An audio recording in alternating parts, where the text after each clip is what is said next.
മീൻ നന്നായിട്ട് കഴുകി വൃത്തിയാക്കി എടുത്തിട്ടുണ്ട് കേട്ടോ. ഞാനിവിടെ 1/2 കിലോ മാന്തൽ മീനാണ് എടുത്തിട്ടുള്ളത്. നിങ്ങൾക്ക് ഏത് മീൻ വേണമെങ്കിലും എടുക്കുക. ഇതുപോലെ തന്നെ ചെയ്താൽ മതി. ചിലപ്പോൾ എല്ലാവരും ഇതുപോലെ ചെയ്യുന്നുണ്ടാവും. അപ്പോൾ ഞാൻ ഉണ്ടാക്കുന്ന രീതിയാണ് കാണിക്കുന്നത്. ഇതിലേക്ക് ഞാനൊരു 3 ടേബിൾ സ്പൂൺ കാശ്മീരി മുളക് പൊടിയാണ് കേട്ടോ ചേർത്ത് കൊടുക്കുന്നത്. സാധാരണ മുളക് പൊടിയാണെങ്കിൽ അത്രയൊന്നും ചേർത്ത് കൊടുക്കേണ്ട ആവശ്യമില്ല. ഞാനിവിടെ അധികം എരിവില്ലാത്തതായതുകൊണ്ടാണ് ഇത്രയും ചേർത്ത് കൊടുത്തിട്ടുള്ളത്. ഇനി നമുക്കിതിലേക്ക് മഞ്ഞൾപ്പൊടി ചേർത്ത് കൊടുക്കാം. മഞ്ഞൾപ്പൊടി ഒരു 1/4 ടീസ്പൂൺ മതി. ഇനി ഇതിലേക്ക് ഒരു 1/2 ടീസ്പൂൺ ഗരം മസാല കൂടെ ചേർത്ത് കൊടുത്തിട്ടുണ്ട്.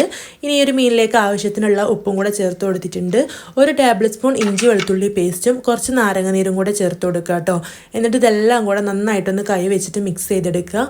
നന്നായിട്ട് മിക്സ് ചെയ്ത് എല്ലാ മീനിലും മസാലകളൊക്കെ പിടിക്കുന്ന അത്രയും സമയം ഒന്ന് മിക്സ് ചെയ്തെടുത്തിട്ടുണ്ട്.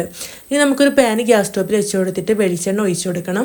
വെളിച്ചെണ്ണ ഉണ്ടെങ്കിൽ വെളിച്ചെണ്ണ തന്നെ ഒഴിച്ചു കൊടുക്കുക കേട്ടോ. വെളിച്ചെണ്ണയിൽ ഇതുപോലെ ചെയ്തെടുക്കുമ്പോഴാണ് നല്ല ടേസ്റ്റ് ഉണ്ടാവുക.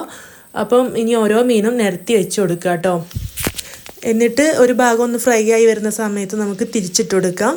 തിരിച്ചും മറിച്ചൊക്കെ ഇട്ടിട്ട് 2 വശം ഒന്ന് വേവിച്ചെടുക്കുക കേട്ടോ. ഇങ്ങനെ ഈ മാന്തൽ മീൻ ആയതുകൊണ്ട് പെട്ടെന്ന് തന്നെ ഫ്രൈ ആയിട്ട് കിട്ടും കേട്ടോ.